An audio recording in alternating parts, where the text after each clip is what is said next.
today in South Africa, there's a very controversial discussion regarding the national anthem of the country.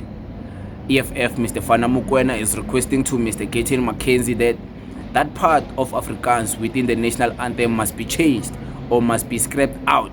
The problem is not the Afrikaans language, the problem is the lyrics, because they believe those lyrics are the same lyrics the apartheid government, the National Party, and the oppressors of black people were singing when they were oppressing black people. That's the same song they were singing when they were abusing and slaughtering black people. That's the same song they were singing when they were referring to black people as monkeys and dogs. So they believe that for this song to be continuously sang, even in a national anthem, black people themselves singing the same song the oppressors were singing when oppressing them, it doesn't make sense. It's only going to reinforce apartheid systematically. And of course, Mr. Gayton McKenzie responded. There's his response. You're going to hear what he said.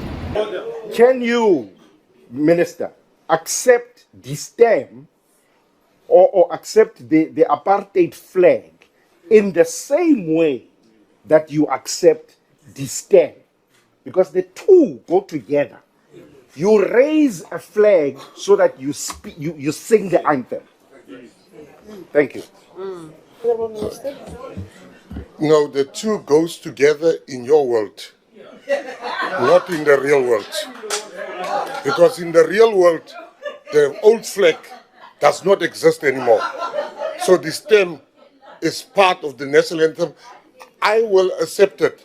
You see, there's so many amongst you that wants us to still live in the past. We have moved on. You can stay there, but we no longer live there. We will sing the stem. Thank you, Minister. Your time is...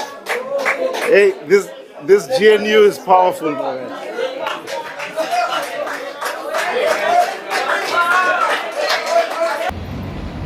You just heard the back and forth between Mr. Fana Mokoena and Mr. Gayton McKenzie. And with this, to be honest, I'm kind of in the middle, because I kind of understand Mr. Gayton McKenzie when he's trying to motivate black people that not everything that happened in the past, you need to always live in the past. You also need to move on, And I also kind of understand the EFF stance on, for us to continuously sing this song, it's only gonna reinforce apartheid and reinforce the people who are oppressing us, that re-empower them, to feel empowered, to look at black people the same way they were looking at them before apartheid days. Nothing will change. Racism will still be up high, just because even black people themselves will be singing the same song that was used to oppress them. So, but one problem I have with Mr. Gayton McKenzie always trying to say black people must forget about the past and move on.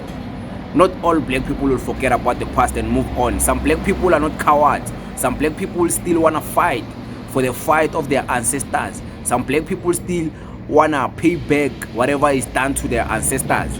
So I believe that talk of inspiring black people to move on, only a few coward black people who are not scared to confront their past and to fix the future will believe in that type of talk. Because some black people want to fix the past and believe that fixing the past will create a better tomorrow. And if the past is not fixed, tomorrow will only be a trauma. Tomorrow will only be a tragedy, because the past is not fixed and we're inspired to just move on just like that.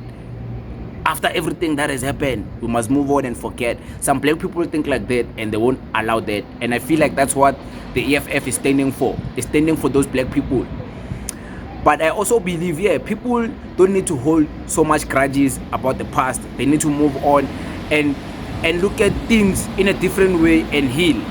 But also, again, that type of mentality is only gonna raise questions like, should black people also forget about the land that was taken from them? Should they forget about that past?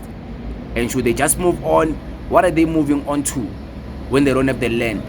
When economically they are not empowered? What are they moving on to? To poorness, to crime, to misery, to unemploymentness. What are they moving on to? Because there's no alternative for them to move on to. There's still high crime rate. There's still not safety out there. There's still unemployment.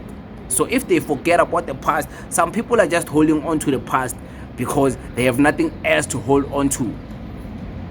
So I'm just saying, when it comes to just telling black people you have to move on up from the past and just focus on the future, it's not gonna be received well by everyone. Some people will receive it because they're cowards. Some people, they will receive it because maybe they've already moved on, maybe they've already got the land back in other ways, you know. But not everyone will receive it the same. Not everyone will receive that statement the same.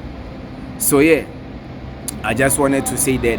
And one thing also before I finish, I want to emphasize, if you watch that clip, most people who were clapping for Mr. Gayton McKenzie, it was Boer people and Afrikaans people and white people, you know, and the other black people, of course, who have sold out and just do anything to please white people. Those are the only people who were clapping there and praising, because that's what Mr. Gayton McKenzie was defending them. Thank you very much.